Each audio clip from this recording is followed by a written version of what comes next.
ईश्वर को खोजें नहीं, स्वयं में खो दें। ईश्वर को खोजें नहीं, स्वयं में खो दें। जीवन पथ के प्रदीप पृष्ठ 98, लेखक डॉक्टर प्रणव पांड्या आपको पढ़कर सुनाते हैं। आइए सुनते हैं। ईश्वर को जो किसी वस्तु की भांति खोजते हैं वे ना समझ हैं। वह तो वस्तु है ही नहीं, वह तो आलोक, आनंद और अमृत के परम अनुभव का नाम है ईश्वर। न तो विषय है, न वस्तु और न ही व्यक्ति कि जिसे कहीं बाहर खोजा या पाया जा सके।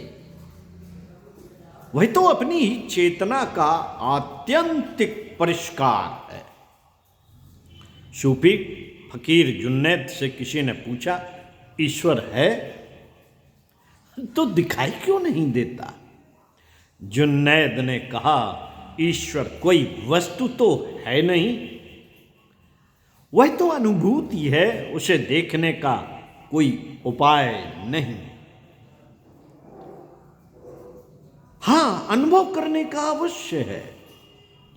फकीर जुन्नैद की ये बातें प्रश्नकर्ता को संतुष्ट न कर सकी। तब उन्होंने पास में ही पड़ा एक पत्थर उठाया और अपने पांव पर पटक लिया। उनके पांव को गहरी चोट आई और उससे खून की धारा बहने लगी। प्रश्नकर्ता व्यक्ति इसे देखकर हैरान हो गया और बोला, ये क्या किया आपने? इससे क्या आपको पीड़ा नहीं होगी?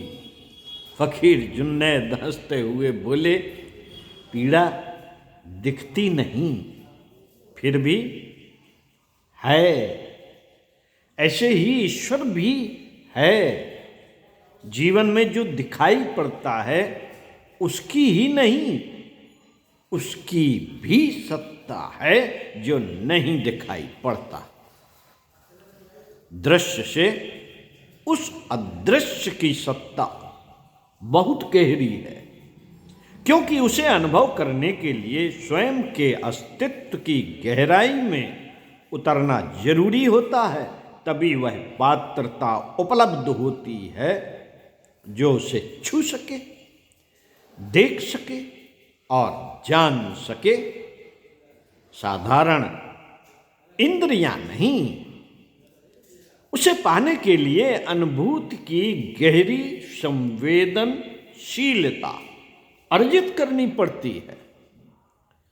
तभी उसका साक्षात्कार होता है और तभी मालूम पड़ता है कि वह कहीं बाहर नहीं। जो उसे देखा जा सके वह तो भीतर है, वह तो देखने वालों में ही छिपा है। सच तो यह है कि ईश्वर को खोजना नहीं, खोदना पड़ता है। खोदना पड़ता है। जैसे पृथ्वी को खोदना पड़ता है कुदाल लेके, फावड़ा लेके। आजकल तो मशीनें चल पड़ी हैं। तो ऐसे ही अपने अंदर मन को खोदना पड़ता है, जो स्वयं में ही उसे खोदते चले जाते हैं। अंत में वे अपना अस्तित्व के मूल स्रोत और चरम विकास के रूप में अनुभव करते हैं। तो बस सार यही है, सार यही है कि ईश्वर को बाहर नहीं खोजें, स्वयं में खोदें। ओम शांति।